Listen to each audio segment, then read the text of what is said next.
रुपया पैसा में कोई बेच रहे होगा मैं पर जितना 230 बारे मैं औरवा देबे के बा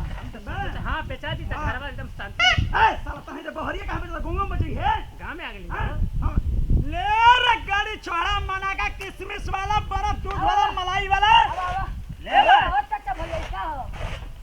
गाड़ी मोना का दूध वाला पूरा एकदम मैं इलायची लौंग वाला पूरा मन एकदम कुल्फी एकदम खतरनाक बर्फ बा। अच्छा तो रुको राजा पर माई से कह के किनवा न ठीक है बताइए एजे रुक राजी थोड़ा सीधे चल सीधे ले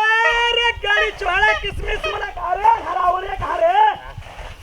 ये सार बर्फा बे तोइबा के जियान करबै बा चक्का के मारत के चक्का के ना मारी आवा बहनी ले ला चपका के 2 रुपया ले 2 रुपया ले 2 रुपया ले 2 रुपया बोल दे रे 2 रुपया ले गाड़ी छोड़ा किशमिश मनक्का वाला दूध वाला खवा वाला मलाई वाला है के बर्फ पता ये खाई सियान है बुढ़वा खाई जवान है चलिए हम मलाई बर्फ ए सुना अरे डायलॉगवा का बोलत हां अच्छा तो बर्फ अरे दाता तार झड़ जे खइबा त हो बड़ी ठंडा बा अरे धरा बता गिलो आवा है जे बगीचा में आवा खियाव तनी आवा हमार बतिया ले रे मलाई बर्फ वाला आ गया गाड़ी छोड़ा किशमिश वाला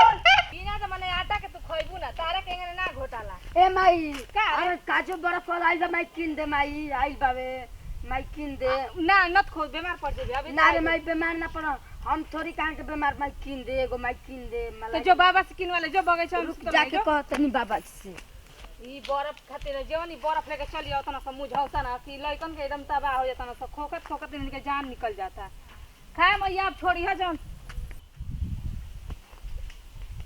ए बाबा किंदम मलैया हो बाबा आई बा मलाई बाबा ए बाबा किंदम काजू बर्फी वाला आई बाबा मलाई खाना बुढ़िया खाए लपस बाबा देखो काम बना बताया चाचा हो अरे बाप रे ले मलाई गाड़ी किसने छुआड़ा वाला चला करे केवन रे चाचा का बड़ा धरा पानी रे पापा पैसे गिर गए तोरी बर्फ में आग लगो नुकसान होगल बुढ़ाऊ तारा चलता है कितना गिर के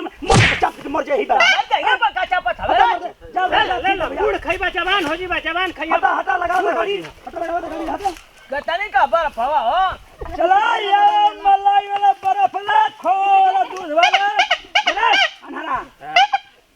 अरे ले गतनी का ई का हो ई भोपू एकर से मलाई वाला हां मलैया वाला गांव का मेहर कुल सुन के आवाज दीवाना हो जाली हां मामा ले काकी चाची मौसी फुआ मलाई वाला गाड़ी वाला किसमें छोड़ा वाला कौन मार गेली सका गवा मैं रे ए तारा दुआर ना लोकेला हमरा दुआरिया लोकेला रोज लिया अरे जावे नी ना जावे तो सुदर्शन पूरा ठंडा रहेला ना अरे बर्फ का कहानी अरे पैसा जमा दो ना का तू बाबूजी समझ मजाक करला देखी आई भाई बाबा रे पैसा दे ई का करत रे पैसा दा पैसा धरा ना धरे कौन ले बा अल्लाह में काला बका गोल काला बा 3 कोन हवा ले बा 100 रुपया वाला हो एगो 15 रुपया का एगो 2 रुपया का चुप हमारे बर्फ आठ ना कमी लेला तू मने तरह हम फराड लगत ने ठना के जमानत है बा ना आठ ना का खाई जा मन का 4 ना का खाई जा मतलब तने उहे जमानत है बुढ़वा के जमाना नहीं के भाई बुढ़वा एक नहीं का सब मर गिला था तू काहे न मर जाता कौन बर्फ हो ना है त है से अथी वाला हो संतरा वाला 100 रुपया का एकदम मुठलाली कलर बा संतरा वाला खइबा ना बा ए बाबूजी मत खाई गिनत रहिए गिनत रहिए है का मांगत है 2 का 2 ले कटोरी वाला चाहिए ला है ला भेला तू कौन खाबू ह दुलही हम ना खाई हमरा खा अरे खा ले के सर्दी आई ना ला ला ले एक नंबर का बा एकर किया दच्चा माचा बा एक कदम एकरा में देखो गड़ी बा लीची बा ए मनोई कैसा ठंडा लगे मनाका बा खूब खतरनाक मोह दे के दू मलाई चार बा बाबूजी से पैसा ले ले दी रे दादा ला भैया ला हमरे बेचे ए आप खाइब ना त पति दूर ना रही ला मका ले बुला मका ला ला मका तुला दूर ले कहीं ए हट हट बाय बाय हट बहुआ ना जना पैसा से बहाई अनाज पबा कैसे पतो या से लाइन डोर चला तो रे ए अरे भाई बकरी बात तू ना पैसा दे दे हट ससुरा चमचा चम अंगुलिया से को ठीक ना हवा लागत भैया हम जाओ मतलब हो गई लबन लब ना बा एगो दे दे ला भे चल चल ले पैसा दा पेट गड़ा ना का हो पैसा दा खाई के पेट गलानो कहत हवा चापत हवा सका चप पैसा चपकावत हवा पैसा दा पेट गड़ाने वाली है बड़ा पैसा ना दिया रे पतो पैसा दा ये कुल का फराड मत रहे करता अरे बा का चंदा लक्ष्य मारो का कोई मर का नहीं अरे मजा पैसा दा कैसा पैसा तो ये के तारा लमका देनी है को गोल का देनी है तारा नतिया के डटिया वाला आ देनी है उल्टा पुल्टा बोलबा का तारा कहला करिया वाला देनी है दा पैसा दा कुल मिला के 25 30 30 40 कुल मिला के 60 रुपया उल्टी होती उल्टी मत करो पछताई घर के छोड़ब कि ना सब घर बदल दी तुरंत आ नाला के जुबा चाकी नहीं चाची थुआ में से गेहूं पर बाल पर अनाज पर भूसी पर सब पे बर्फ पे मलाई वाला हां आ पुराना छाइगल होई ना चांदी के चाहे सोना के अभी भी हो पैसा जाए बुढ़ाऊ ऐसी बढ़िया से पैसा लेबा का तू तो खा तो बढ़िया इस पैसा तो हाई दे हम तारा ये नहीं कहले तू चाहत रहब तो ताकत रही जामने के अरे माल ले हला माल छोड़ा दा बोल जाओ 60 गो काहे का साथ ले मलाई बर्फ वाला आ गया रे भाई तेरे गांव में एकदम लुका का लुक लगाई आग में धूप लगाई ए पतहिया बुढ़वा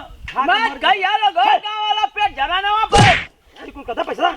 खा तो 50 गो दा का मुहवा चलावा त जानता हरा धरे 10 को पहले 50 गो दा बुढ़ऊ बढ़िया चलाए चला